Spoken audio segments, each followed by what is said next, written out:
Hello everyone, welcome to my review on the Jotaro Kujo Part 4 Super Action Statue figure.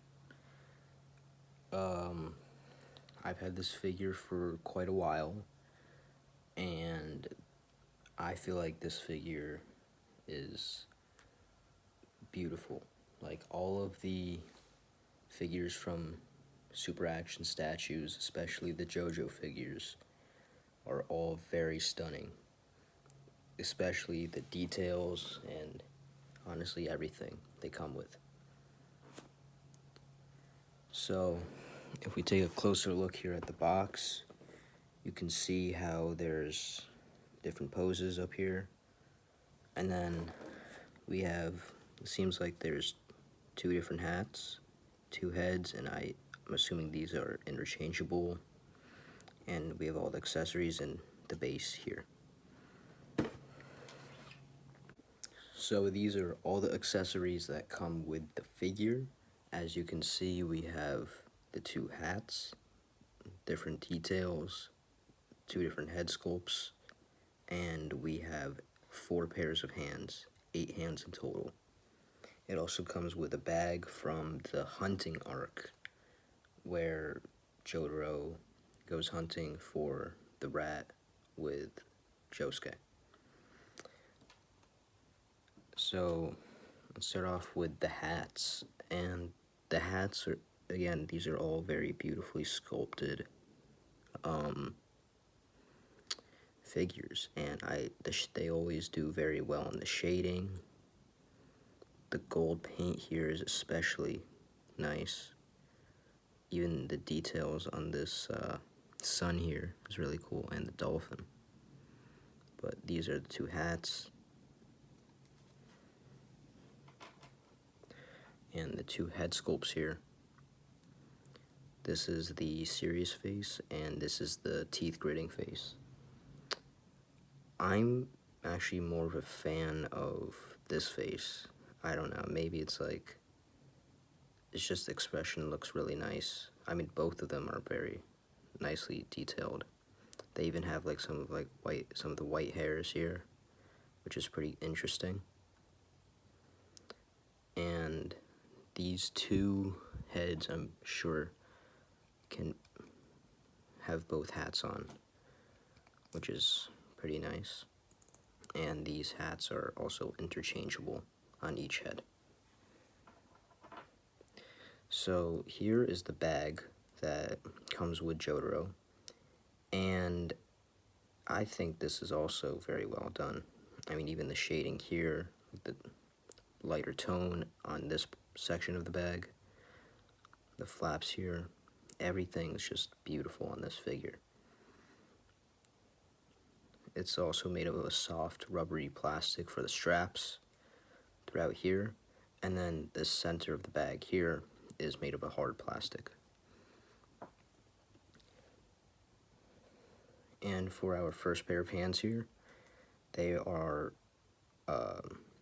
pocket hands, and these actually go into his coattail pockets, which are pretty cool with the little pegs here.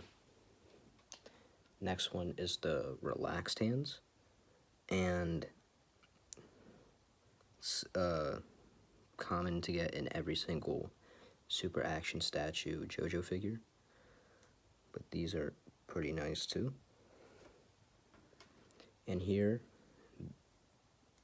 these two, this is one pair actually, and this is a pointer finger, and then you have maybe something for him holding his hat, but there's no left hand accessory for this, so you only get one of this and one of this. And of course you get the two fisted hands. So now let's take a closer look at the figure. So again, this figure is very nicely sculpted. So let me position the lights here real quick. But under the coat, You got the little designs here. You even have a little strap here. I mean, just every single detail here is very impressive, especially the shading and everything. The belts here are really nice. I never understood why he always wore two belts, but it was very interesting. So now let's go over articulation. The head moves 360 degrees, moves this much down, this much up. So not too far up, but you can get an alright amount, I'd say.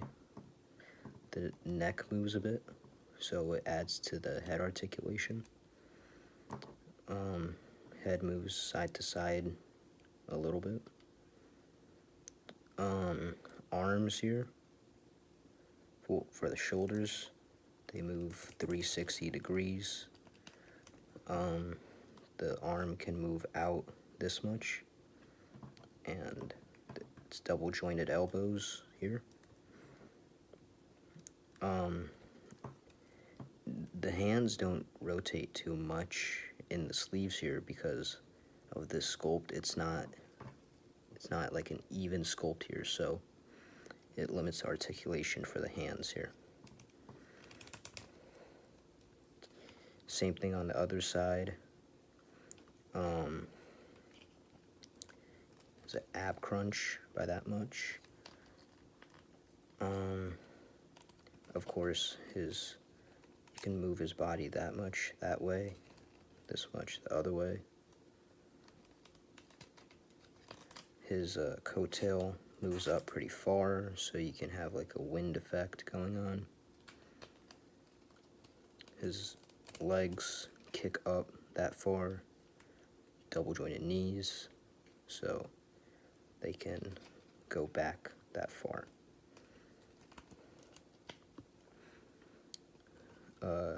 For split, you can do an alright split, but nothing too impressive. And here, the shoe can move down, up, and there's toe articulation. The shoes, or the ankle, has an ankle pivot, which is pretty nice to get him into dynamic poses. But articulation is overall very nice.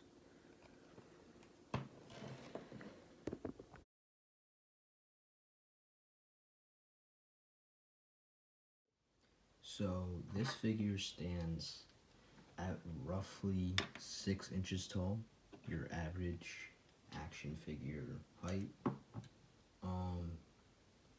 And now we should compare him to some other figures. So here he stands next to an SH Figuarts Trunks, and here he stands next to another JoJo figure, the Diego Brando Super Action statue. Let's see if I can get him to stand. So these two here are about the same height, but yeah. And here is how he scales to a Mafex Spider-Man. He's a little bit taller.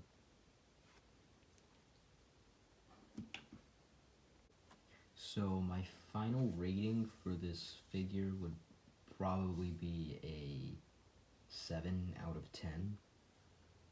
I definitely felt the articulation was lacking, but the details on this figure more than make up the flaws of this figure. And I feel like the company can definitely make more changes to it, because I also own the Part 3 Super Action Statues Jotaro Kujo, and that one you could get into a lot of dynamic poses.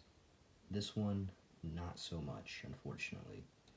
But again, Jotaro Kujo isn't really one of those characters that moves around too much, but in general, this is a pretty alright figure. I would definitely recommend adding him to your collection, and he would definitely be a very nice addition to it.